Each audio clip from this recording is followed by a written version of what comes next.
I've had weight fluctuations in a day that's like 10 to 15 pounds. I could be 500 pounds in December. It's so easy to gain the weight. Does it scare you? There was a moment I thought I was gonna die. My body felt like it was shutting down. I was like looking at my wife, I'm like, call an ambulance. I don't know what's going on. She's like, Marc Anthony Sinagoga is the viral stand-up known for his comedic skits. Fresh off his Just for Laughs taping, his content has been seen over 50 million times globally. parenting fucking ages you, man. Being a dad, I'm trying to develop more healthy habits. It's so much effort. Like if I'm high after a show, I'm not going to McDonald's and getting a fucking salad. Like it's just not happening. I've had endless doctors be like, Mark, you're gonna be dead at 65. You're gonna be dead at 50. And I'm like, yeah, I won't. I've had many wake-up calls, but did I do anything about it? No.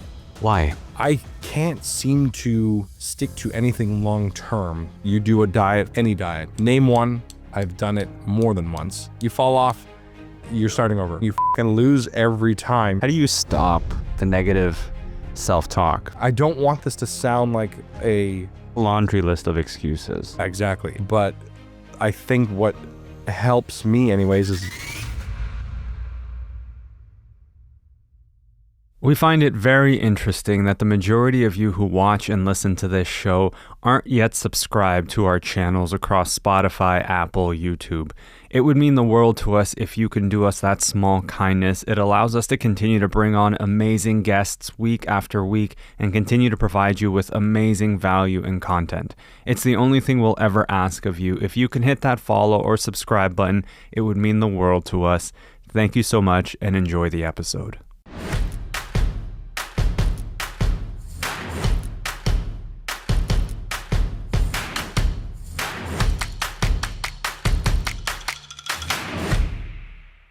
You and I connected like 2 days ago, yeah.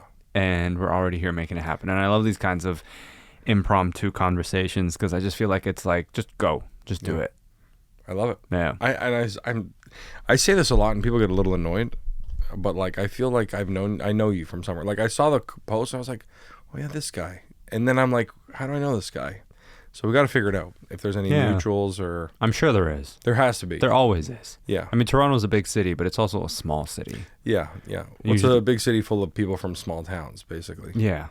Or neighborhoods in the city that Or like their own little cities. exactly. Yeah. Everyone's kind of segmented into their own little block, and then makes fun of the other part.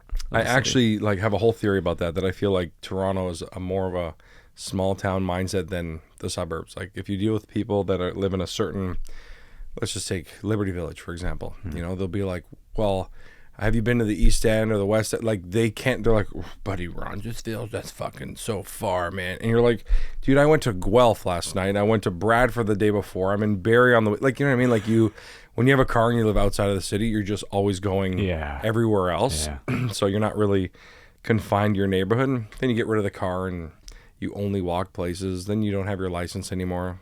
These are some of my friends, you know? We're like, no car, no license, and maybe you don't have that either, but I get it if that's what you're doing, but at the same time, I'm like, man, then you're just stuck to these 4 blocks, and that's probably worse, you know what I mean? That's what a small town is. That is what a small town is. I wonder if do you think Canadians in general have small town mentality?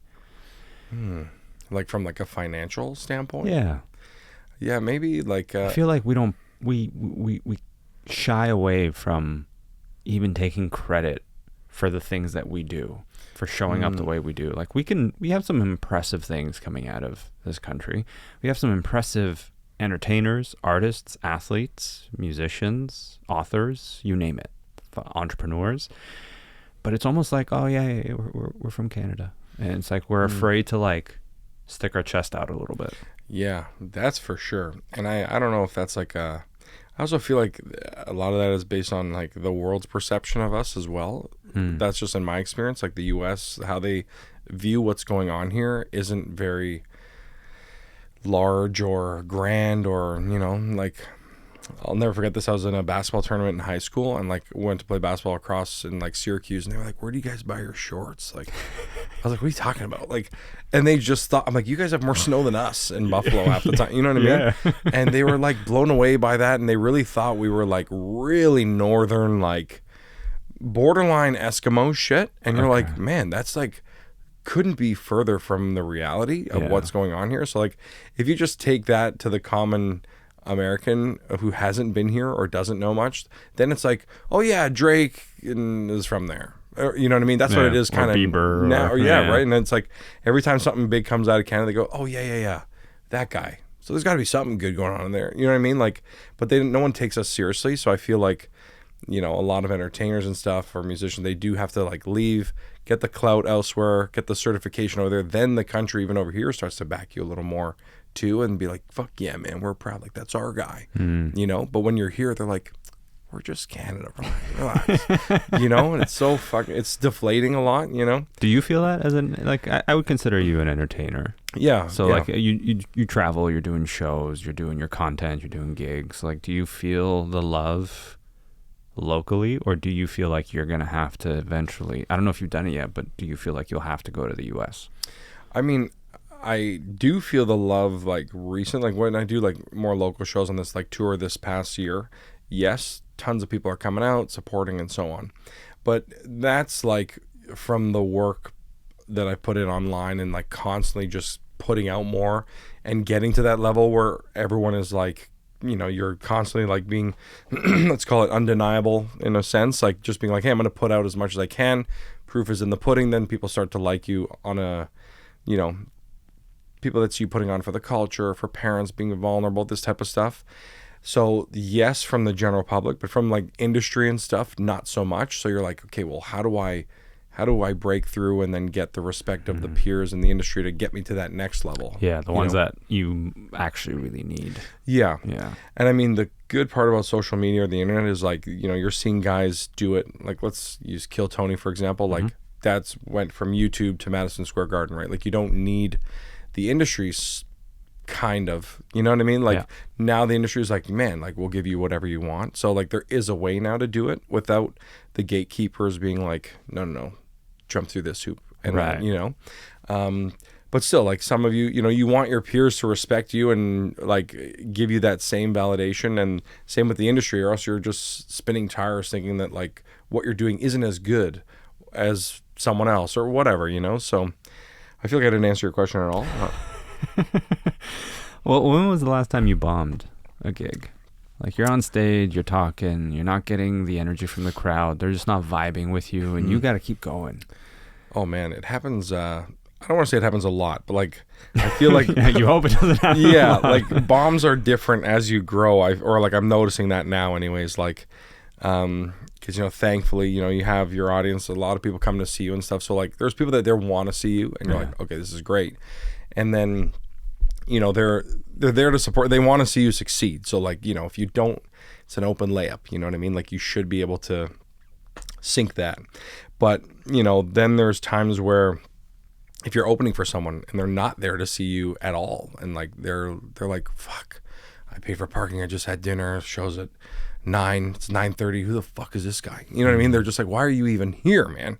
And you're like, it's an uphill battle. They don't know who you are. You're trying to gain a new audience for yourself, and, you know, and they're just like, you know, I've had people just be like, we're not here for you, man. Like, where's, and then they'll throw the name of the guy out, and you're like, fuck, dude, like, he's back there, like, I'm like, he's coming, I just have to do this, you know what I mean? Like, I'm warming you up. I'm like, you're not doing a good job. You're like, well, fuck, stop yelling, maybe, you know? But yeah, it's I've had some of those. And then, like, how much does that piss you off? Well, so much, because you're like, okay, dude, you clearly don't get what's going on here. Like, you know, rarely happens where the headliner or the person you paid to see is coming out right away. You know, there's right at the time that the show says it starts. Yeah, it's never happened. No, like, ever. You know, is this your first time out? Like, you know, so you're trying to, like, there's an energy, let's call it management that happens with audiences that a lot of people are not aware of. You're like, you know, when you come in, there's still, your brain is going 1,000 miles a minute. You got to settle in. Then someone comes out and starts peppering you with the rhythm of how this is going to go. And we're taking you on this roller coaster of an energy journey here. And then hopefully by the time the headliner's halfway or done, like you've completely forgot what's going on outside at all. You know what I mean? Then when it's over, you go out of the building, you're like, oh my God, like I can't even, you know what I mean? You have that moment of like, how long have I been in there? What, like, you know, oh, right, I got to go pick up my kids from the babysitter. Like you had this whole experience that took you out of it. And that takes time and rhythms and so on that a lot of people are just unaware of, rightfully so, right? If you're not in the game, you don't think about those things. But so I have to do my job. I am the sacrificial lamb as the opener. You know what I mean? Like it's my job to die here so that you can enjoy that with him. You know what I mean? So, but it does, you know, it punches your ego in the stomach, but it's part of it. But going back to the other one about like just bombing myself is like, you know, you do a corporate and you're like, man, again, you're being hired for a job and some people know you, some people don't. And the worst is when people know you and then come up to you after and go, it's okay, man. Next time, bro, they don't get it. And you're like, get away from me. I'm going to punch you in the face. Like, you know, you're just like, fuck off, man. Like, come on. You know, like that happened to me last year. I did this corporate gig and it was like a lot of people think comedy is conducive for every function, you know? Like I had a restaurant reach up and, oh, we're doing a grand opening. Come do some comedy. I'm like, no, like people are eating. They don't, you know, like this isn't, you know, or even weddings. I've had people be like, come and perform at my wedding. Like in the middle of like the night, we'll just announce you and go to the middle of the dance floor and do like 10 minutes. I'm like, nobody wants that. Like no one here wants that.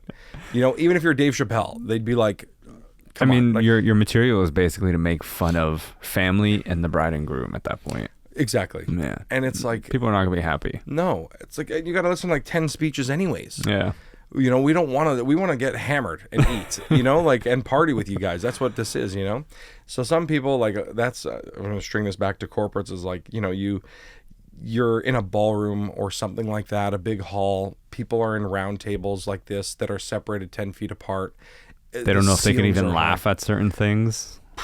Yeah. Their boss like, is it appropriate? Yeah. Their boss is there. They brought their wife or their kids or something, and they're in we're in a Hilton basement, and like the ceilings are 500 feet tall. The laughs don't care. Like they just dissipate. Like, you know, people are full stomach or they just finished golf. They're dead. Like I'm not gonna win here. Yeah. You know what I mean? So you try to put in your head like, okay, adjust your expectation of how well you're going to do here, because like this isn't your sold out show in a theater or a comedy club. This is where are made for people to laugh, you know. This is hell. Like this is a hell gig. You're going to eat it, but try to get one laugh or something, you know. And when you don't, you're like, here we go, man, this is the game. Cheers. I'm going to go to McDonald's and eat my pain away. You know what I mean? Like, fuck. Okay, so then how do you stop the negativity, like the negative self-talk from creeping in? Because I mean, even as you're talking about it now, it's just like you're experienced, you're versed in this, you've been through it, you've eaten the shit, you've taken the shit. But I'm confident that the next time this happens and you're up there, you're still going to be fighting it. Yep. So how do you get yourself out of that to sort of go, okay, on to the next gig, come back with the same energy, same motivation, same excitement to do it all over again? Yeah, I mean, that's just like I feel like with the experience, you kind of start to do what you're saying, like the next gig. You have to constantly remind yourself of what's actually happening, or I do that for myself anyways. Like, let's say I have, let's just stick to my tour for a second, where like I had a show where in Boston, for example, I didn't pack the place out. It was a one-nighter. It was a success. So they usually don't have that many people on a one-nighter. Everything was great.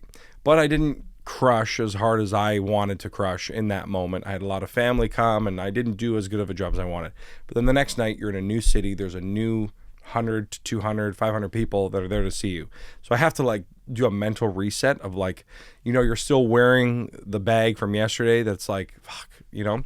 So you kind of have to be like, okay, these are people who paid to see you. They've never seen you. They don't know what you're about to do. So, you know, you have to understand that these are people that are really wanting to see you and want you to succeed. So fuck yesterday. Can't do anything about it anyways. Let's try and home run this one. Do you know what I mean? So you try and reset yourself, and then, you know, there's a comic gave me, it's just like, honestly, the most cliche advice ever, but a comic, I was eating it all week at a comedy club in Ottawa, which was like known for being the easiest club in the country to just crush like consistently. And I was eating it like every night, opening for this guy. And I was like, and I usually destroy all the time here. I couldn't figure out what was going on, but I was so like in my head about material, and I was like writing new parts of each joke. So I was like really trying to like remember this line at this part and whatever. And this guy just like grabs my face, the headliner. And it's funny, he's another big guy too, K. Trevor Wilson actually. He like grabs my head and starts like, you know, he's like, buddy, just fucking shut up and have fun out there. He's like, if you don't have fun, how do you expect these people to come here and have fun as well? Like, you have to have a good time and want to do this for these people, or forget it, right? And like, it changes your perspective. Like, yeah, I'm here to have fun and make people laugh, and I have to bring that same sentiment to the stories that I'm going to be sharing, that I've told the past 20 nights in a row. Do you know what I mean? Like, and you have to bring that same energy to it so that they're on the journey with you, or else they're just going to think, you know, audiences can see through the bullshit. You know, they're going to be like, buddy, give me a break. Yeah, that never happened. You're a fucking loser. Like, you know, they start doing that and they start leaning back and crossing their arms or like tuning out, and then you start to lose them and so on. So short answer, I shouldn't have crushed that espresso. You made me he made me chug my coffee before this. Okay. In case you're like, Mark, stop talking, you know? Yeah, I did actually. It just doesn't look as nice when you've got two cups. No, next and to hey, each other. I appreciate it's a thing. It's an aesthetic thing. The aesthetic. Yeah, I appreciate it. How do you? Okay, so then how do you amp yourself up? How do you get out of your head? Because so I do talks, I do opening and closing keynotes and stuff like that. And that point that the comic made of, you know, like, if you're not having fun, you can bet your ass the others are not having fun. Mm-hmm. And I resonate with that because there are moments where I'm going into a talk and my demeanor dictates how people respond to me. 100%. If I go in and I'm kind of like, hey, everybody, thanks for having me, versus, hey, everybody, thanks so much for having me, there's a smile on my face, it changes how they respond to me.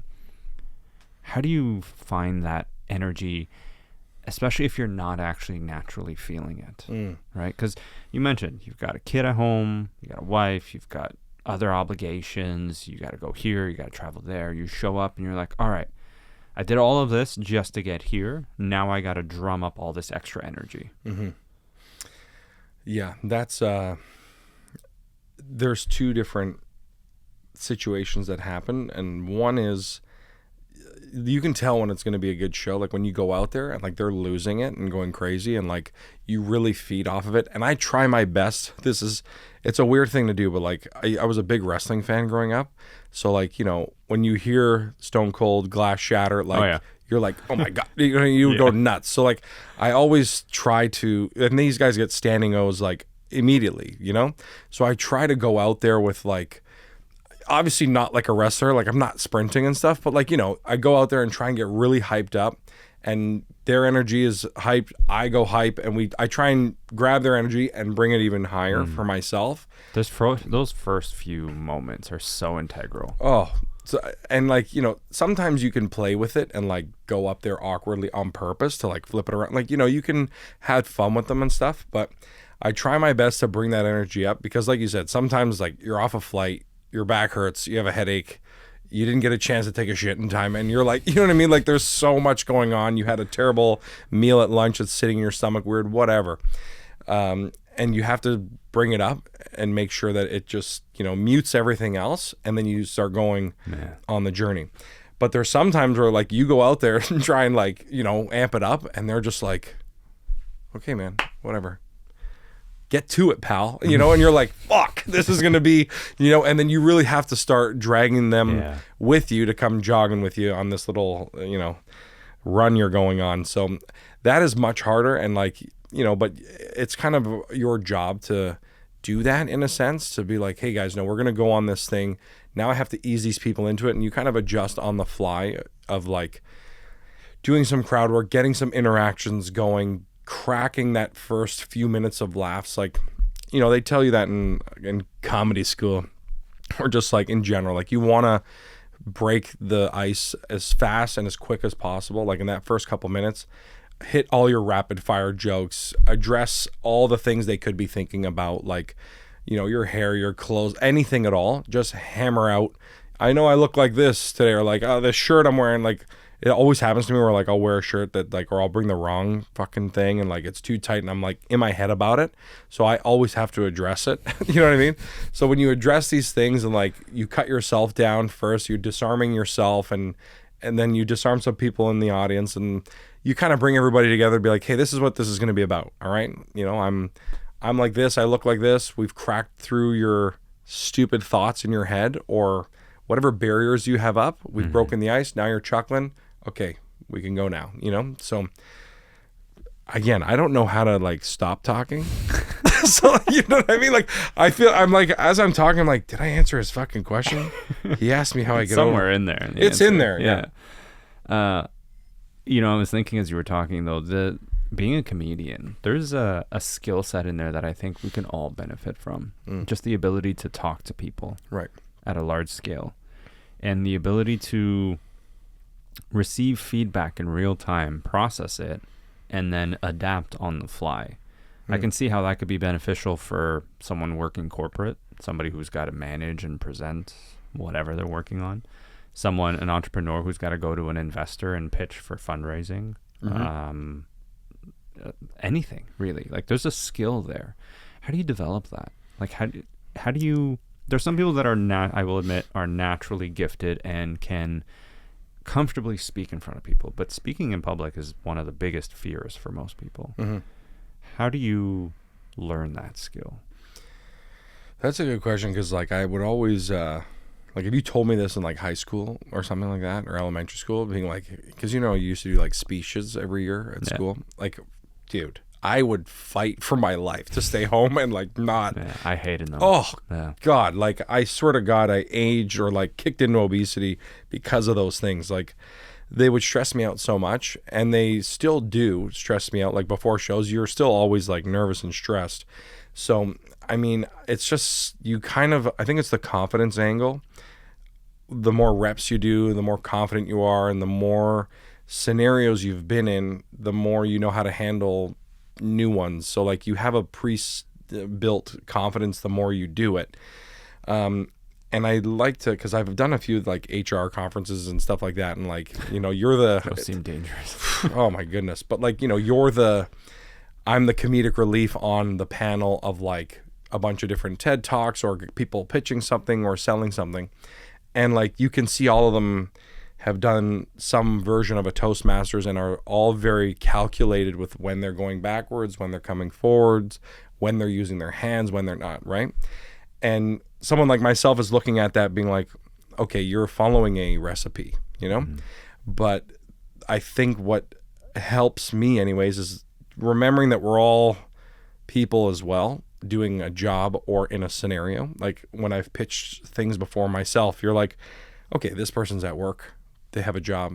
I'm at work. You know what I mean? But like we're both know that there's like a line here of work and then not work, and then what makes us all human. And the only thing that's going to make this go well or maybe separate me from somebody else is connecting with you human to human to stick out from the project, because you get 500 projects a day on your desk and you've had 20 of these today already. So how am I going to, you know, if I can relate to you and connect with you, then you're going to be like, yeah, I remember that fat guy with that weird, whatever. Like, you know, they're going to be like, I remember this particular thing or this conversation, or like I made them laugh about something in the moment that had to do with anything, because we can all relate on some level in any way, shape or form, you know? So I feel like, you know, there's such stupid things I was going to be like, I feel like racism can be defeated like this. You know what I mean? But like, you know, like, because you can relate to everybody, and some people put up stupid barriers in their head, and you're like, man, just go and have a conversation.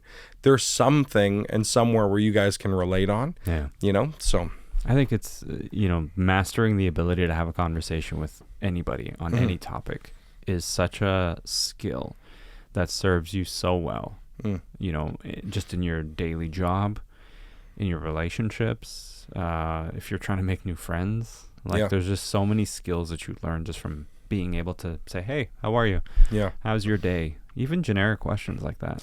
Yeah, and I feel like a lot of people don't know how to answer that. No, like they fumble. They get nervous. Like, oh, why are you talking to me? You know what I mean? Like I feel like you're right. Some people just aren't social or whatever, but I also like a lot of that is like weird notions they have or About themselves or even about the world. Like a lot of people are so sunken into the phone or now I'm going to go on a side topic for a second. A lot of people are going to be like, oh, well, it's screen times, it's phones today. It's like, you can go and talk to my nonno, for example, who only watches the news and CNN, which is, I can say, is the equivalent of our doom scrolling, Yeah. Because it's a really good way of putting it. It's so much negativity. It's like you go That's to my all it is.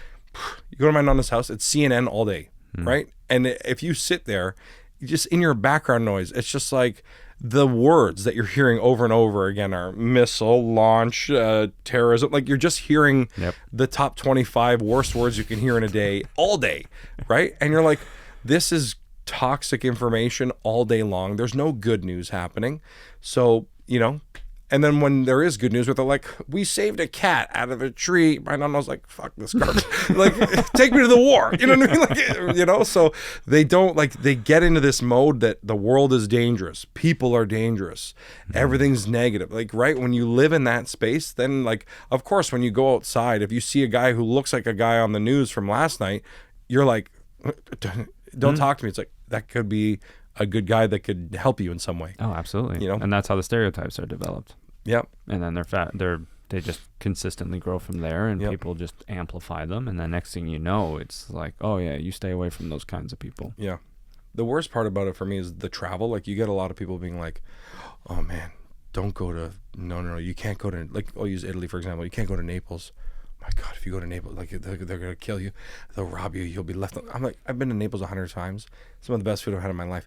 If I listen to the people who are constantly seeing Naples gang violence, this and that on their phones all day, I would have never left, my small town. But you know what I mean? Like they just get sheltered in this box. And then, like you said, then they can't even have a conversation at the convenience store. Like, it's terrible. I want to ask you a question here because you've made some interesting points that I've picked up on, and I want to know if my thinking is right. Okay. You described it as, when you go on stage, kind of pointing out the things that you know that they're probably already thinking about. Mm-hmm. And sometimes it's the things that you're already self-conscious about as you're going on. You're like, I'm just going to address these things right off the bat. So as soon as we sat down, we talked about the scale, we talked about obesity, we talked about weight.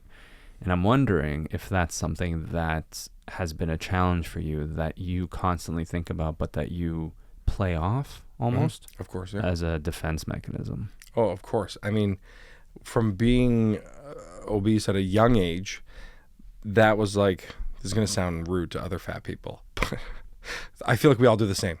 Like you sit there and go, okay, the stereotypes of fat people are the following. They eat a lot, they're sweaty, they smell bad, like in elementary school, right? There's fat people that smell good now, but whatever, like at that time, you're like, okay, like you have to not, if you're one of the fat guys, how can I not be like the other fat guys? You know what I mean? And leaning into being funny just was always working. So I would always be like, okay, that's actually been a huge, I'm working on it psychologically because it's always, now it's rooted into what I've become where it's like, I know that if I lost weight, I would still be funny, but because how much I have used my weight to even, make myself different or make myself funny or use it in my favor, all for the laughs. Now it's become really ingrained in the persona of my comedian self, if you will. So yeah, so now I'm always trying to address it or use it, get the cheap laugh or the quick laugh or whatever, or always lean into it. The thing that I feel like you're touching on is like, sometimes I'll address something in the audience because my wife will do this to me all the time. She'll be like, you came out, you said this. No one was thinking that. I'm like, well, you weren't thinking that because we have a child together. But, I'm like, some people are thinking that. And she's like, well, why would you address it or point out something negative if you don't have to? Sometimes I'll do that if it's really not going well. Like as a comic, you shouldn't be like, well, this is fucking this sucks. You guys didn't pay for garbage. Like, you know what I mean? Right. But, you get to a point where you're like, I've tried everything and nothing's working. I have to address this so they don't think I'm fucking delusional. And I'm like, you know what I mean? So, but for the weight stuff and addressing it off the top or whatever, that's definitely just, for example, shirts, right? Even the shirt. You see my tits no matter what I do, right? So I'll come out and I'll like reference it, because when the audience goes nuts, like my nipples are like 200%, like they're just, you know what I mean? And everyone can see that. I'm like, well, you know what I mean? Like I have to address it because I know everyone's going, look at this guy's fucking hard nipples. Hilarious. You know what I mean? Or whatever. So I address it, and always after the show, people are like, man, you're great, dude. Like you're handsome, or you're a good looking guy. Like you don't have to do that. I wasn't thinking that. And I'm like, dude, I don't need your reassurance. It got a laugh. That's all I give a shit about, which is part of the problem. You know what I mean? It's part of the negative reaffirmation of like, you know what I mean? Yeah. So how do I combat that is what you're asking? I don't know. I just keep eating. You know what I mean? You constantly, which is unhealthy. And being a dad, I'm trying to develop more healthy habits, changing my circles to being more positive ones than negative ones. Like I'm trying to make the adjustments to be more of a, let's call it, positive influence on what because you learn early on in parenting that your kids don't do, as part of my routine, but like they don't do what you say, they do what you do. So you're direct, like shadowing you. Like it's crazy. Like my child, she's 2 and in great shape, but like she'll get up like a fat person, like because she'll see me get up. And like, if I get up and I'm like, and like make a sound, like she'll get up and be like, and like we'll like, limp or something for like her first 2 steps and like pull up her pants. And like, I'm like, dude, you're not, you know what I mean? You're not a fat 30-year-old. You're fine. You know what I mean? But they just do exactly what you do, which makes you want to be like, okay, how can I then be a model citizen for this child to shadow correctly? Or like, more healthy or more strong or whatever, right? That's going to give them the confidence and the, I don't want to use posture, but like, you know what I mean? Like poise or energy to attack they carry themselves. Exactly. The way they carry themselves. Yeah. So the challenges with your health and your weight. Yeah. What's that journey been like for you? I mean, you've touched on how you've been able to turn what is seemingly a negative into a positive through your comedy. Mm-hmm. And that's a win. Mm-hmm. But for the rest of your life, when you're not on stage, when you're not, writing a new bit, how does that play a role in affecting who the guy sitting in front of me is? It's a lot. Like you try, like I don't even know how to really answer, but like, there's a lot of like moving parts, so you're trying to slowly conquer each one or do better at each one. Like, when I walked in, I was like, yeah, you try and find the time, or, there's no more time for exercise. Like you were like, yeah, but muscle weighs more than fat or whatever. And I'm like, I haven't lifted weights at all. Like, you know what I mean? Like I'm aware of where I'm at, and you try to change the things that you can change and in small amounts when you can, you know what I mean? Yeah. Like the biggest issue has been just the inconsistency. I've lost 80 pounds, I've gained 100 pounds. Like, you know what I mean? Like I've done the yo-yoing forever, like since I want to say like the 4th grade, you know what I mean? Like that's sort of when I think we were starting to get bigger and bigger. And then, so for example, touring, you don't want to eat before shows, but then you go on stage and you come off and you're just dripping. You've done an hour and a half, your shirt is soaked, and you're like, I'm starving. What's open at midnight through 2 a.m.? You know what I mean? Fast food. It's fast food. Now, you can make better choices at fast food. Sometimes you don't. Like, the small wins for me are like the no drinking or like, no drugs or whatever. So then you can really, because I'm more self-aware of what I can do and not do and how I am on certain things, like if I'm high after a show, forget it. Like I'm not going to McDonald's and getting a fucking salad. Like it's just not happening. So you try to be like, all right, well, I'm going to have to limit these things so that I can continue. Like, you don't want to get sick on the road or whatever, but ultimately I am seeing I don't want to say aging, but like you're seeing your youth get less and less. So then your rebound is worse. Do you know what I mean? So like if I got drunk on Friday, back in your 20s, Friday, Saturday, Sunday, no problem. Not at all. You can go back out the next morning if you needed to. Exactly. I can keep it going. I don't even need to sleep. If I got drunk on Friday, bro, fucking Tuesday, I'm like, finally, we're back. You know what I mean? Like, you really feel it. So the mortality is really setting in. And then the last tour was like, my body just couldn't handle it. You know what I mean? Which was I've had many wake-up calls, not fitting into a ride on Wonderland, wake-up call, but did I do anything about it that was sustainable? No. Why?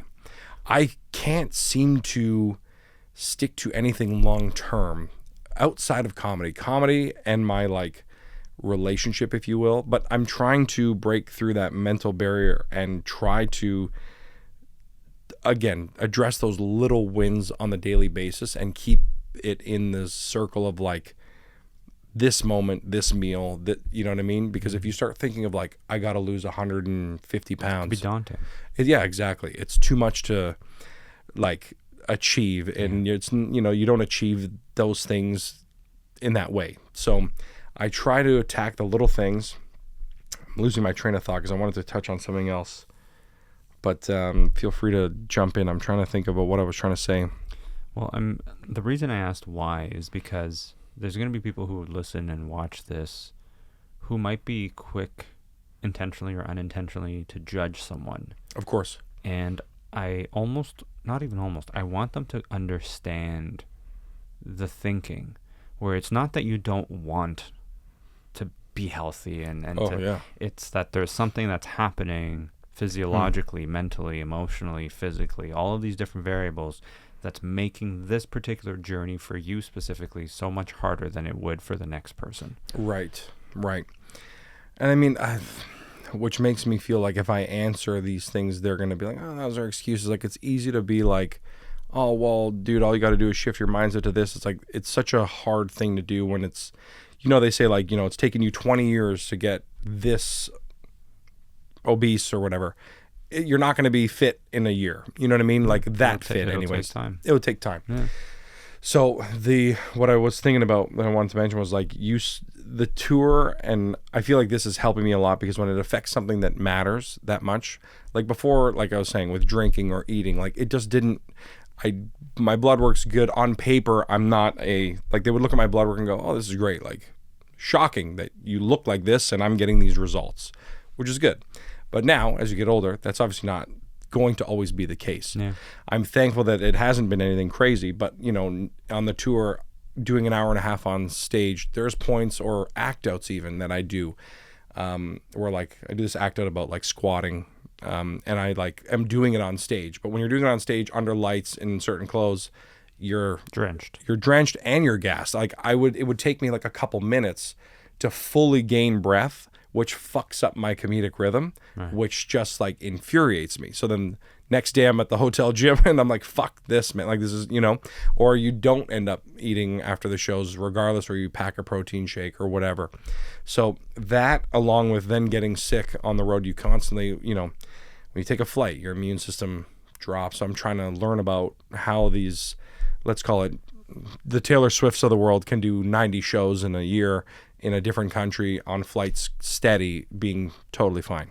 Sure, she's a billionaire and probably gets IV drips every 25 minutes, but still, I myself am trying to be like, what's my IV drips? Which I was doing on the tour as well, because like I just couldn't stop getting sick. It'd be like every 2 weeks, like I'm getting a bronchitis, a walking pneumonia. Like I was on like multiple puffers over the course of like 6 months. I'm like, you can't stop your nose from running or whatever. And to go out and do a show, if you came to my show and you paid, I don't know, throw a number, 40, 50 bucks, 30 bucks, whatever. If you pay to see me and I sound like I'm sick as shit, subconsciously, you're not getting the best version of me. You're getting ripped off. Like this is where my mind goes. Right. So I'm trying my best since then, to make the proper choices. And then when you're with your kid, same thing. Can I roll around on the ground with my kid? This happened like 2 months ago. We started gymnastics and my wife couldn't go to one of the sessions. She usually does like My wife can, for whatever reason, my kid listens to my wife more with like, you know, the step-by-step training of things. With me, I'm more of like a fool around, fuck around dad. But like even with cooking and stuff, she'll listen to me. But that's because my wife doesn't cook. But that's a separate thing. But my like, we're airing grievances. We're airing like fucking learn something. I'm joking. But I had to go and do this this thing like swimming or whatever. You're in the water, soccer, whatever. But gymnastics, like you got to roll around on the fucking ground. You know what I mean? And they're like, "All right, dad's like somersault." I'm like, which dads are somersaulting? You know what I mean? Like the instructor's doing splits and it's like, okay, like nose to knee. I'm like, I want to see the fittest parent go nose to knee. Like, am I missing something? You know what I mean? Yeah. So like, but that fucks you up because then your kid goes, oh, well, daddy can't do it, so I can't do it. You know what I mean? Which is like, that crushes me. And I'm like, I can't be this example. So now, I don't drink. I don't do drugs, really. I don't do drugs much. I smoke the occasional weed. Other than that, I don't do anything else. My vice is totally and completely eating. And I love it to a level that like most people will never understand. And it is a for sure coping mechanism. Like I have a family member in the hospital right now. What do? I'm like, it's just happening. You know what I mean? And I've done hypnosis therapy. I've talked to shrinks, you name it. And we're trying to break down this psychological pattern that I have relied on for years. The fat, funny correlation, all this type of stuff. Any traumas as a kid where being funny or being like this is going to, you know, this is a coping mechanism. Food, Italian culture, it's all rooted in this acceptance stuff. So when I eat, it's comforting. I can't not, you know what I mean? And people are gonna be like, well, why can't you? It's like, I'm literally doing it and I'm like, I shouldn't be doing this, like out loud.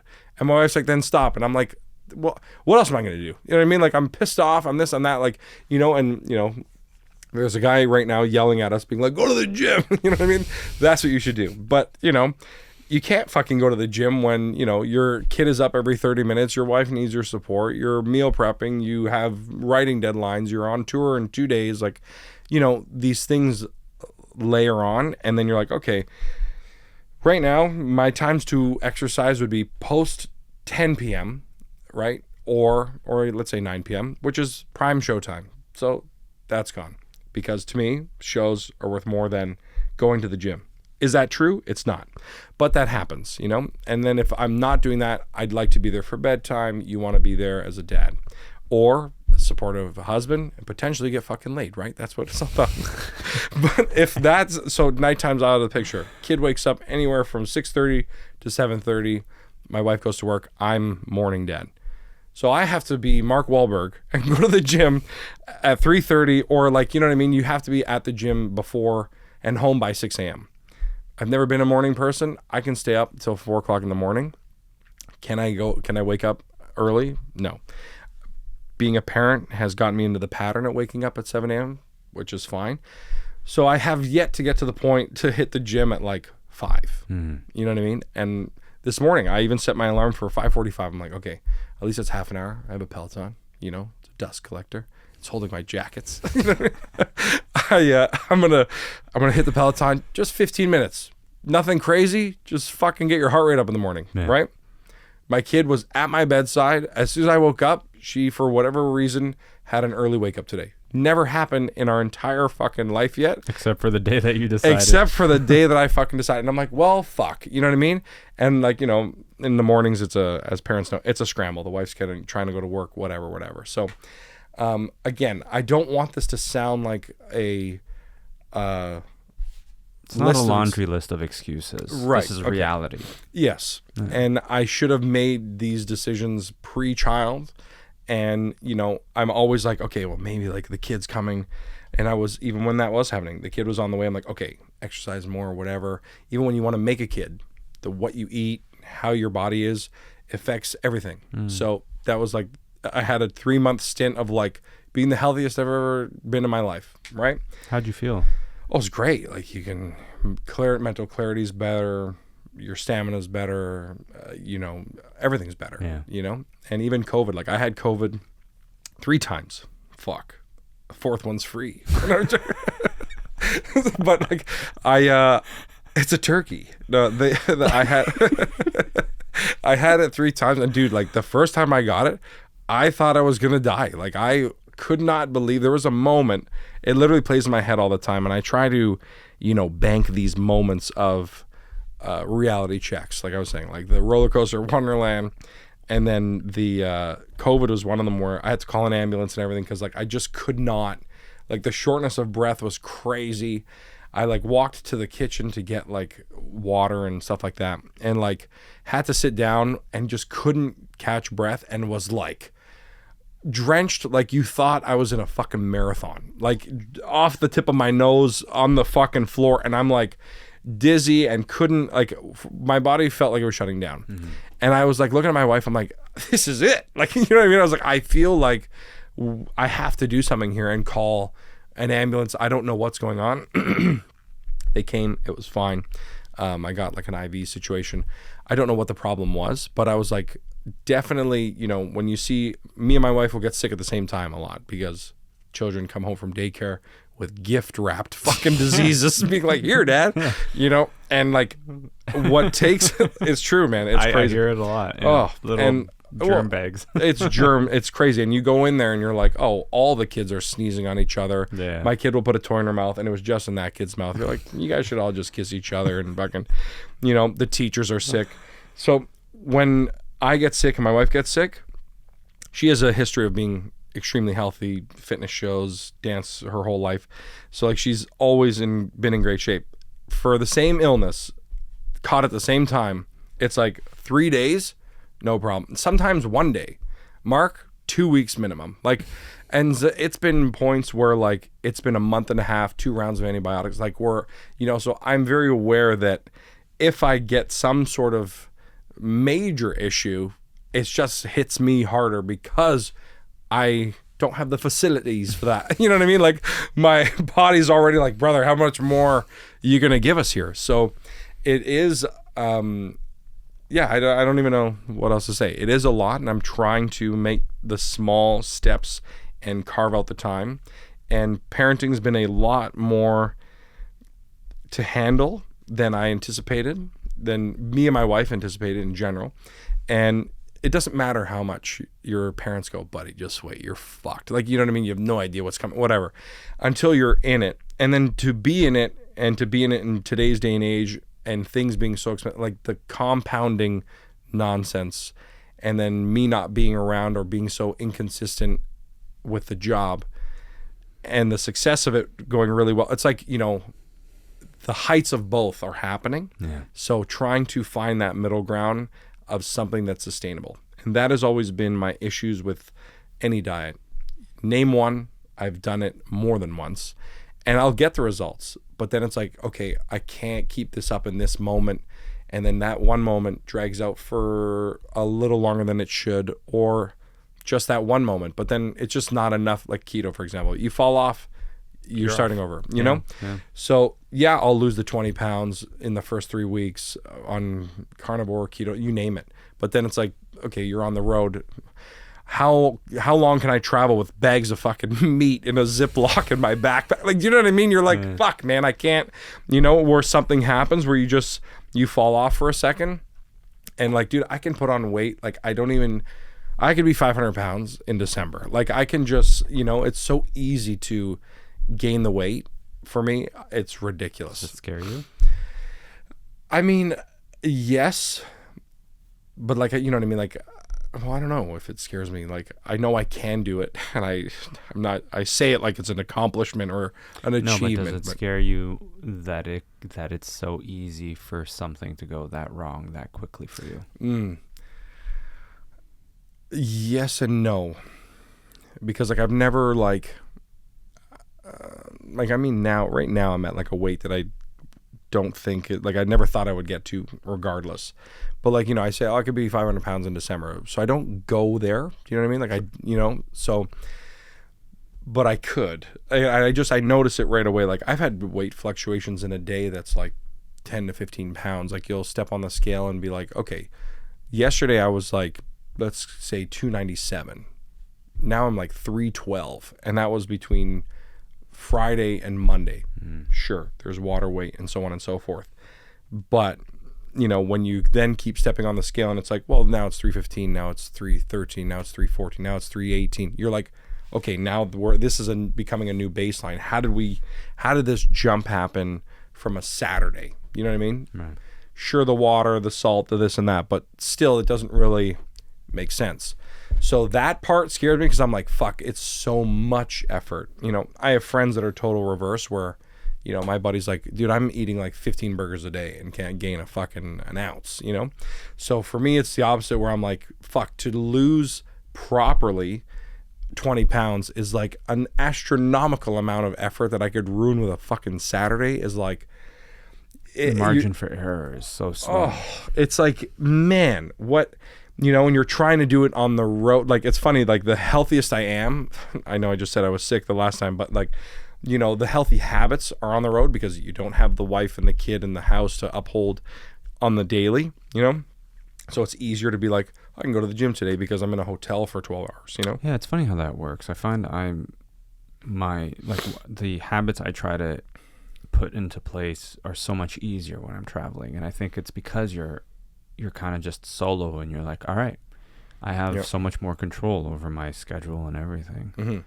Yeah, and it's one of the biggest pain points of even my marriage is my inconsistent schedule. It's like, a lot of times my wife has to go to birthday parties or whatever, like without me, or family events, which I don't like, but I always compound that with or combat that with, hey, we can go to Italy for a month, or, I have this, I'm my own boss type thing, and if I have to, I can. It's the trade-off of the fact that your career is inconsistent. It's not a traditional 9 to 5. Yeah. And the problem is that the work is then around the clock. You know what I mean? Right. So like even before this, I was on my phone. I'm in bed.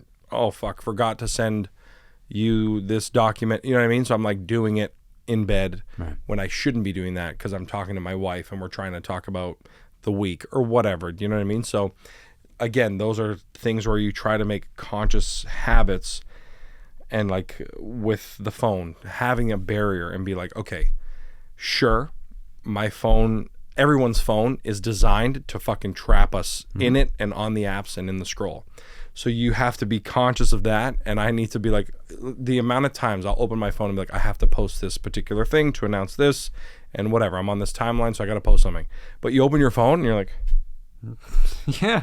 You know what I mean? You're like, fuck, it's an hour. And then you're like, what was I even doing? Why did I open this? Why did I open this? Yeah. And then you take a shit, you're like, I have to post that thing, right? And you go back. And it's like, it's taken an hour and a half. I've logged 30 to 40 minutes on this app, and I didn't do what I was supposed to do. Yeah. So like, and I beat myself up for that, and I probably shouldn't because it's designed to beat me. You know what I mean? So when it's designed to beat you and you fucking lose every time, you're like, God damn it.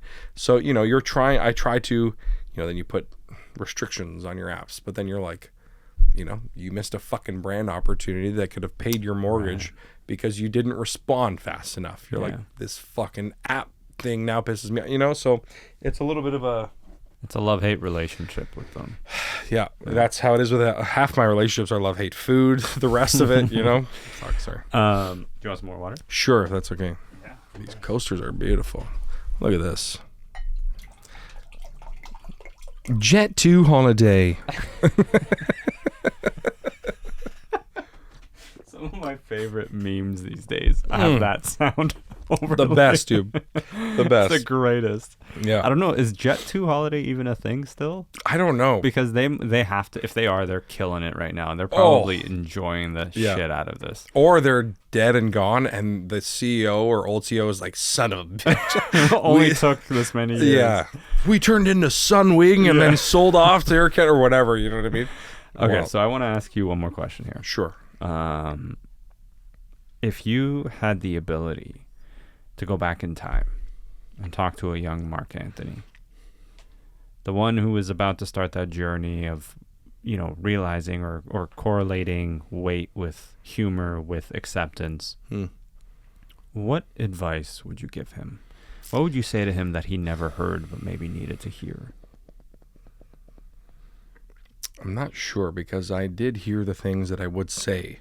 Like people would always be like, hey, get your weight under control before 30 or 25 or whatever. Now in my head that's 40, so it's like, do that now because it's going to continuously get harder to do so. And then at that time when I heard those things, I'm like, you do a diet for 3 months, or you start weightlifting, and I can get my bench press numbers up really quick, and then I get the strength back quickly and lose the weight quickly. I'm like, oh yeah, I can do this. I can do it at any time. You know what I mean? And then now you're in it and you don't have the fucking time. You're like, fuck, I should have listened. So I feel like I would try to, I don't have an answer, because like I would, in my head right now, I want to say like I would go back and make those things about being a good role model for the kid of the watching thing, and being like, no, they're going to model you, but you can't make me understand the emotional attachment to the child that I currently have to me before. You know what I mean? Like, right. Yeah. Because even right now, like to explain to someone who doesn't have a kid how much you love the kid is like, I can't even put words to it. You're like, yeah, I would throw the entire city in a burning fire. Like, you know what I mean? Like, you're like, I would murder 500,000 people for this child. Like, you just like, I can't even find the words to be like, I'll easily trade my life in whatever, right? Yeah. So you can't, I would never be able to make myself understand that, because even when my dad or anybody around me, even close buddies of mine who had kids, and would be like, man,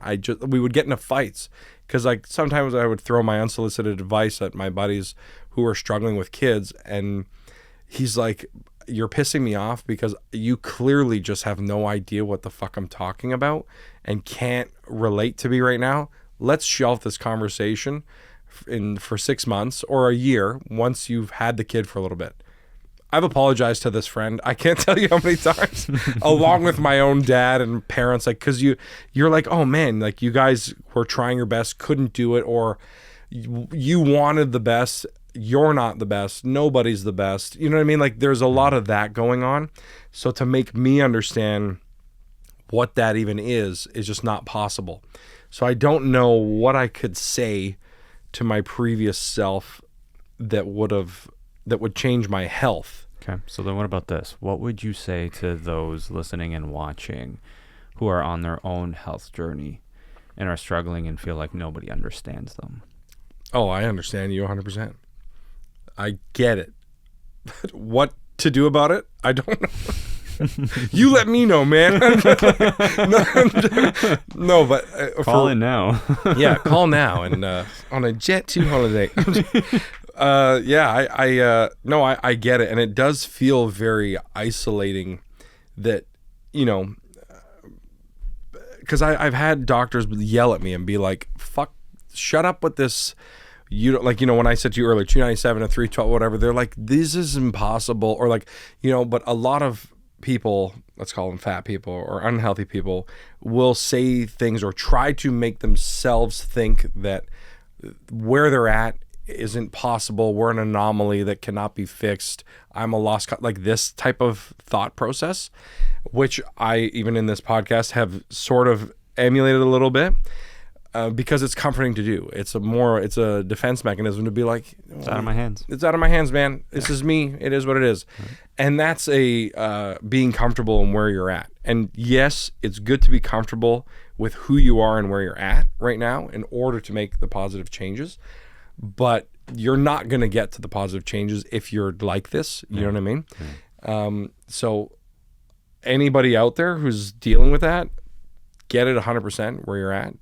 But those incrementally small changes compounded over time are the only thing that ever work. It is not that complicated. It is not that hard. Because 90% of social media is just like, don't eat water. No, eat water. Like, drink water. Don't. You can't. You must. You know what I mean? Have a spinach. You'll die from spinach. Everyone's a fucking expert. Everybody's an expert. So it is a very daunting subject, especially when new information every day. It's like, now seed oils are good for you, and last week you were gonna die if you had canola oil. Like, so but making just those small slight changes over time and not worrying about the daunting goal, I think works. It's worked for me in the short term. But don't be like me.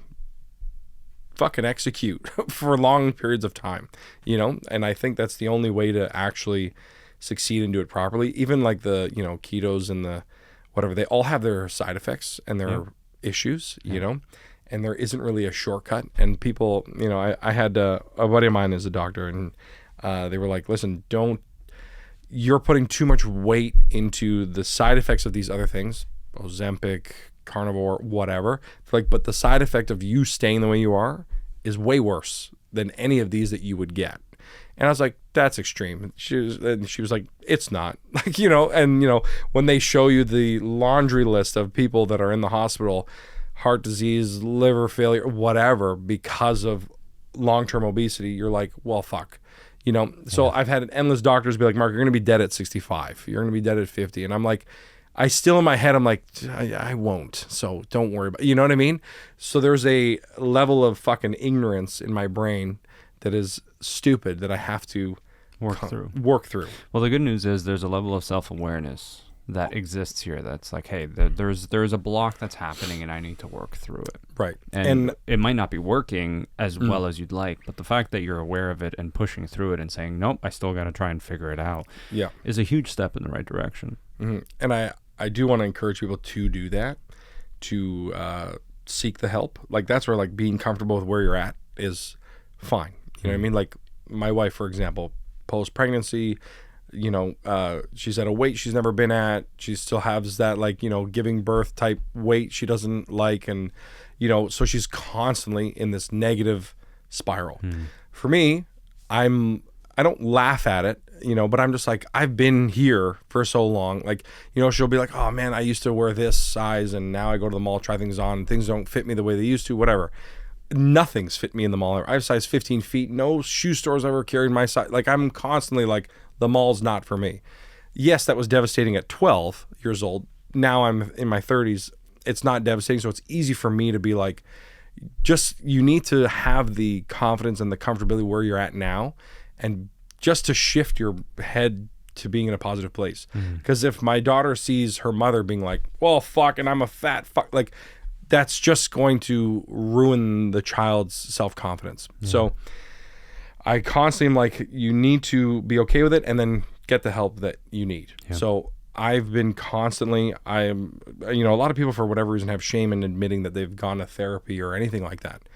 Fuck, I've got like 9 of them. I have currently coach, therapist, psychiatrist, like I see them all. And I'm like trying to constantly take, you know, because a coach, for example, is giving you daily mental tricks that I can use to snap myself out of a headspace or tap into an energy or a type of mentality that can help me with those daily things. So you need to try them all to see which one works for you, and then eventually you find the proper therapist or coach or individual that's give yourself the chance to actually succeed by trying those different things. Yeah. And I think a lot of people go, oh, well, like, especially like, you know, our parents' generation, I don't even know how old you are, but we look like we're in this 37, so like an 87. Jesus. So your parents are, I feel like, are in the same age bracket as mine. So they're very much like, Mom, you got to see a therapist. She's like, what do you think? I'm crazy? Like, it's a different headspace. It's a very different. Yeah. And we're not in the same universe anymore. So you can't live that way. And I see a lot of people, especially young Italians, that are adopting their parents' mindset of like towards any sort of help at all, you know? And it's problematic. It's terrible, right? You can't, like, even conversations like this, I feel like nobody even has with their friends, you know what I mean? And that's comforting, you know? It helps, you know, you're going to give me a different perspective on things, or even a question you're asking me brings something out of my brain that maybe I'm like, oh, right, yeah. So doing anything to get you where you need to go and not being afraid to try all of it is half, like, people are stuck in this like decision paralysis where they can't fucking too many options, not taking any leap at all. Try one, dude. Go to your family doctor, be like, give me a therapist that's covered. They'll give you 20 of them. You know, I always encourage people to do that. It took me a while to get there because, similar to you, I thought, I'm like, no, only crazy people saw therapists. And the first one I met and spoke to, I hated, not the person, but just the experience, and there wasn't a right fit. But in the same way, you go and you see a doctor and you're like, I just don't vibe with this doctor. You just go find another one and another one until you find the right one. But Mark, I I really appreciate you being so open and honest about this journey of yours, because I do sincerely hope that there are maybe a couple of Italian kids listening who watch you and follow you and admire the stuff that you do, who might hear this and go, oh yeah, okay, maybe it is okay for me to go and have this conversation. Tell people what you're up to. Are you doing another tour? Are you on tour right now? What's going on? Lots going on. My God. Too much going on. Take on less, guys. You're going to have kids and then be like, I don't want to do anything, So I have that conversation all the time, actually. But currently, I got a big tour coming out. It's going to be the second half of the tour I did, the family style stand-up comedy tour. Okay. Going to be hitting a lot of the places I already hit because a lot of people couldn't make it out, along with new places. And that's pretty much it. I'm always putting out new content or better content or trying to elevate. So keep an eye out. More shit's coming. I don't know when this is going to come out. So a couple of weeks. Yeah. Always dropping new stuff on the YouTube channel and socials. So amazing. Yeah. I appreciate your time, brother. I appreciate yours, man. You're a great guy to talk to. You have a very soothing voice. You know what I mean? Like, it's all designed. The space, the voice. It's all designed to... As soon as I walk out here, my voice spikes 3 octaves. All right, man. Pleasure to meet you. Take care, brother. I'd be like, this is fucked. Yeah, that'd be wild. Well, I appreciate you. We're going to do a part 2. Oh, I'd love that, man. Yeah, I think it'd be so much fun. When I'm shredded. Yeah. I did it, guys. You know what I mean? That'd be great, man. That'd be awesome. I appreciate you. Thank you so much, everybody.